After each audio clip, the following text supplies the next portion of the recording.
Hi, it's KCCK's Culture Crawl. I'm Dennis Green, and my guests today are from Chorale Midwest of Cedar Rapids, the director, Dr. Brad Barrett. Brad, welcome. Good morning. And look, everybody, it's KCCK's Bob Stewart. Howdy. Who is a member of Chorale Midwest. And the Chorale has some holiday concert music coming up. Before we start talking specifically about what's coming up, Brad, tell me, this is a special season for the Chorale Midwest. It is. It's our 25th anniversary, and we have a whole season of extra special things to commemorate this momentous occasion. Now, you haven't been with the Chorale the whole time. No, this is 18th or 19th Yeah, year. so It's pretty that's up close. kind of for debate, but Bob, you've been around for quite a while. Oh, yeah. I'm one of the founding members. You are a charter from member. Back in the day, yeah. Okay. So, aside from what he would pay you to say about how the directing is so much better now than it was in the beginning, what's changed in the Chorale over the last quarter century? Not a whole lot. I mean, the sound changes between director and director, but from director to director. But after having Brad there for like however many years he's been here, the sound becomes very cohesive, and you have a lot of the same members coming back, and they know what to expect. And he knows what to expect from us as far as having shaping sound and things like that. So every year we have kind of a head start, and we can kind of come in and bang, start from scratch and say, here's the music and this is how it's going to sound, and he kind of knows what we're going to sound like. So it's a good thing to have somebody there for a long time that can shape the sound and keep it going like that, I think.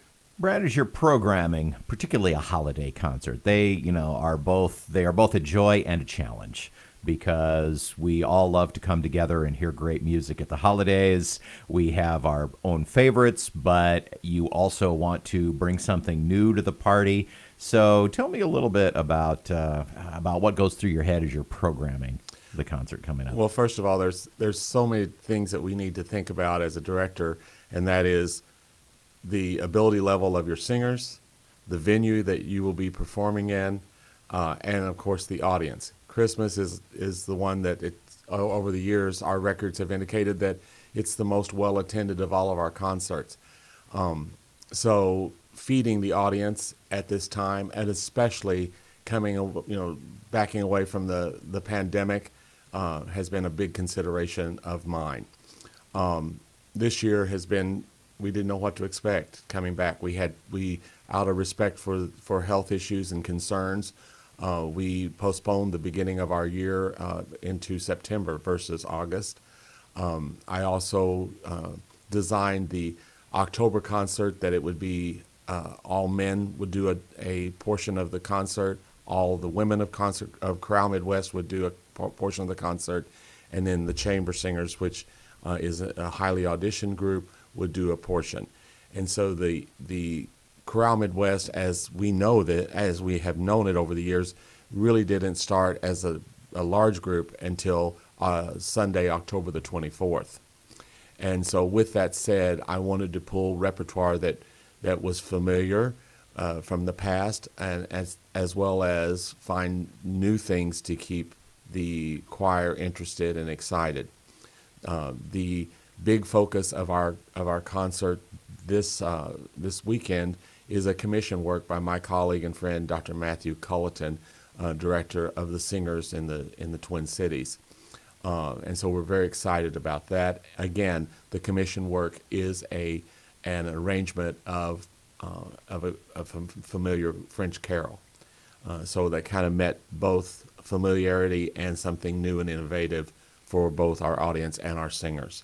So another big focus piece is John Rutter's Magnificat, and it's an extended work of about 28 minutes that will kick off our concert. And again, it's one that is typical Rutter. It has beautiful melodies, challenging rhythms, so a little bit of something for everyone, audience and singers included. And we also are celebrating our new accompanist, and that particular piece calls for a stealthy accompanist, and she, Ryan Molinari, is with us this year, and she is absolutely phenomenal. What does tell me about working with the new accompanist? Because with obviously you are working with all the voices in your choir, one instrument, the piano. But I'm guessing that when you bring in somebody new, that can become a very different dynamic. It can be challenging, but the stars were in alignment with us because she sought us out when she found out that our beloved Kelly Truax was not going to be with us this year. She sought us out. She's new to the community. She and her husband, who is a pastor here in town at one of our area churches, and she and I started that dialogue, and she plays incredibly well. She also is a choral person, and so when you have a choral person as your staff accompanist, they're able to put out a lot of fires because they already quote unquote speak my language, and she has proven that 120%. When and where will the concert be? The concert, both concerts are set for this weekend, Saturday at 7:30 and Sunday afternoon at 3 p.m. in the newly renovated sanctuary at First Lutheran.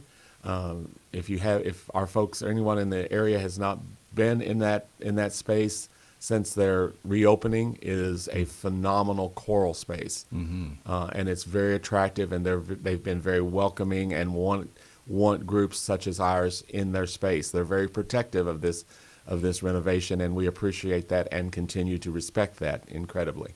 Bob, what effect does the acoustic design of the space, have on the product of the chorale? Oh, it has a huge effect. I mean, especially if it's a dead sound. If you can't hear very well, that affects. You need to be able to hear the other voices that you're singing with, and with this space, most spaces that we've sung in, Dr. Barrett has chosen well. As far as most of them have been churches with really fine acoustics, and that continues here with.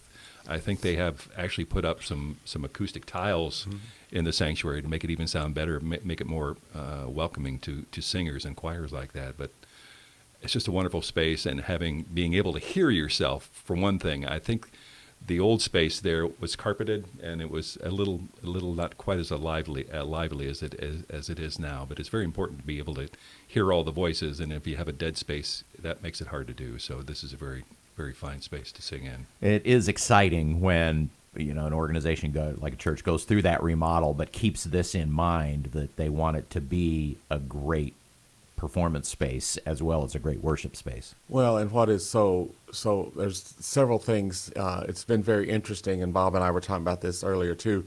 Is when I first, however many, 18 or 19 years ago, fall of 2003, I started with Chorale Midwest, and we were smaller. We started at First Lutheran, and that's where we rehearsed, and that's where we sang. And then as our numbers increased, we kind of outgrew that space, both in the rehearsal space and down in front where we would perform. And so that was the impetus for us having to seek out other viable places within our city.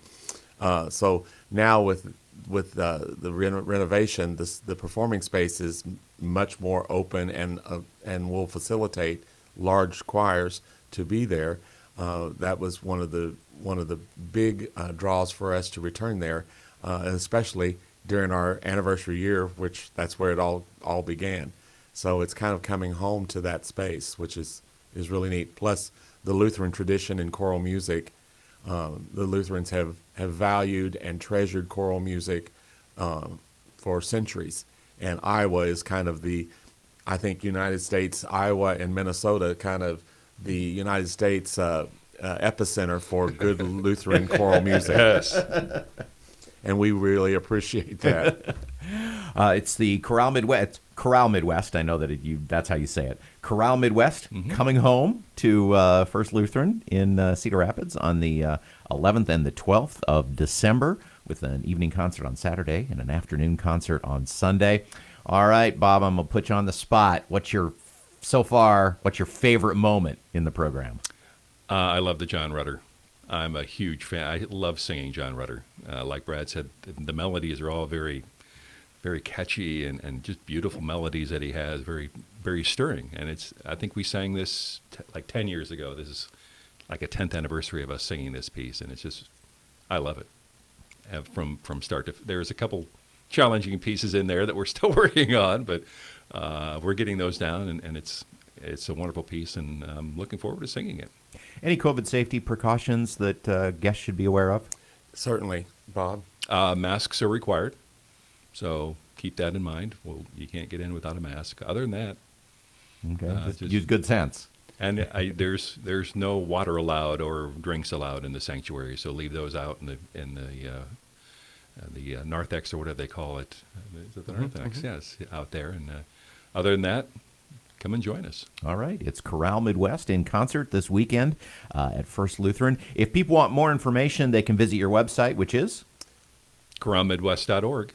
Right. And you can also order tickets there now, too. So. All right. Bob Stewart and Brad Baird from Chorale Midwest. Have fun with it. It's the perfect season to listen to some excellent choral music. Thank you, Dennis. Thank you, Dennis, so much. You can hear the Culture Crawl live on the radio many weekdays at 10:20, or download the podcast, watch or listen on your own schedule at kcck.org/culture, or however you get your podcasts. I'm Dennis Green. I'll talk to you later.